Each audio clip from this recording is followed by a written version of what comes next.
So ito, makikita nyo guys, merong ilang dyan, buhay pa. Sabay yung buhay pa. Hello guys, yes, this is Kokoy of Laking Davao, and right now we are here sa may Agdao, and maglalakad lang tayo ng konti kasi pupuntahan natin ang Agdao Public Market, no? So this is a very popular landmark dito sa Agdao kasi bagong-bago pa. It's a air-conditioned na public market dito sa Davao City.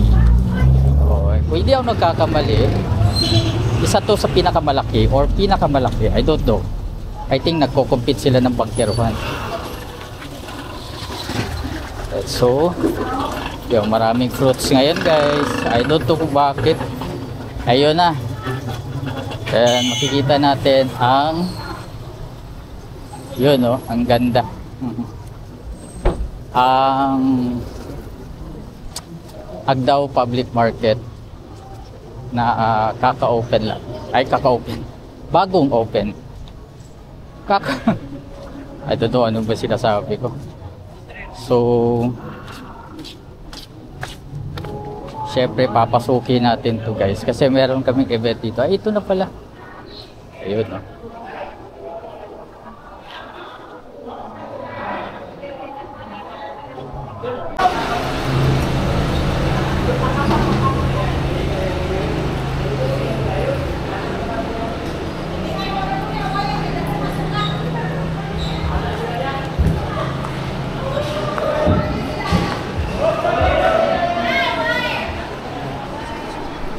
So ito po yung Agdao Public Market.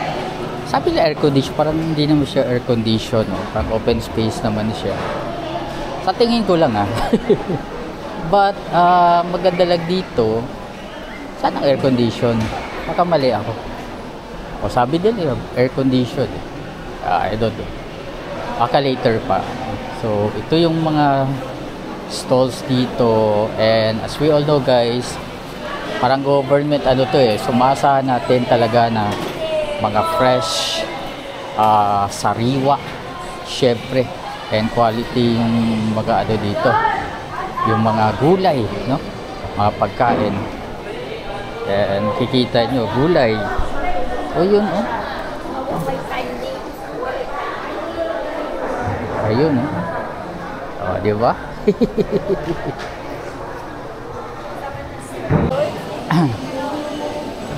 Okay, maganda lang dito sa Agdao Public Market kasi meron silang air condition.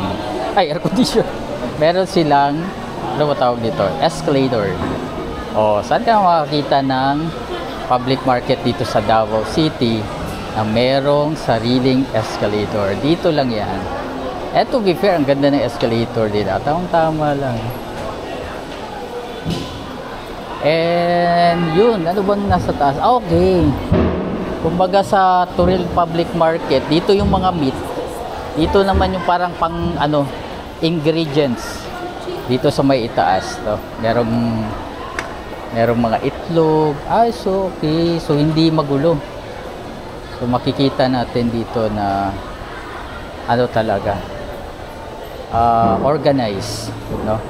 So dito ka makakabili ng itlog. Pero medyo maliit lang yung tenant dito. Pero at least meron. Ay, may third floor pa. Ayun, no? O, diba? Meron din mga non-foods dito, guys. Meron din nagbebenta ng mga gulay. Ito naman yung mga, pangbiyahe ng mga pagkain. So, may third floor sila, guys. Kaso, hindi pa open. Okay? So, ito yung mga naalala ko yung 90s, 80s kasi ganito yung style. Ayun. Very nice. So, ito, makikita nyo guys, ang iba't ibang mga different meat na inyong mabibili dito. Meron silang alimango. Itunto ko, nakikita nyo yan. Meron silang fish, syempre, squid. I think seafoods area to. So yung mga meat area doon. Ay, doon pala. Saan ba talaga? Yung fish. Then doon yung yung... Oo, ito na naman. Hilas mode na naman tayo. Basta dito ang seafood section. Doon sa kabila yung meat. So nakasegregate talaga, no? And makikita nyo, ang ganda.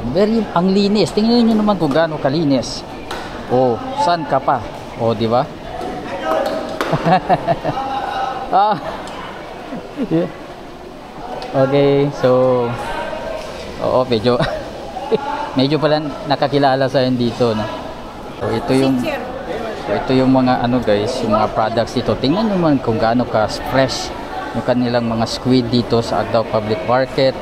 Masasabi mo talaga na parang lang parang oras lang from dagat nilagay agad dito. Ganon ka fresh, no? Tingnan niyo din. Oh, di ba? Hindi yan yung mga bagay na advantage dito sa Agdao Market kasi yung quality, kasi nga government siya. So yung quality ng kanilang mga products dito talagang lehitimo, no? Then meron pang mga crabs dito, guys. Ayun, oh, tingnan niyo yung mga crabs. Oh. Merong ilang diyan buhay pa. Sabi yung buhay pa. Yung merong gumagalaw kanina eh. Oh, tingnan niyo kung gaano katataba.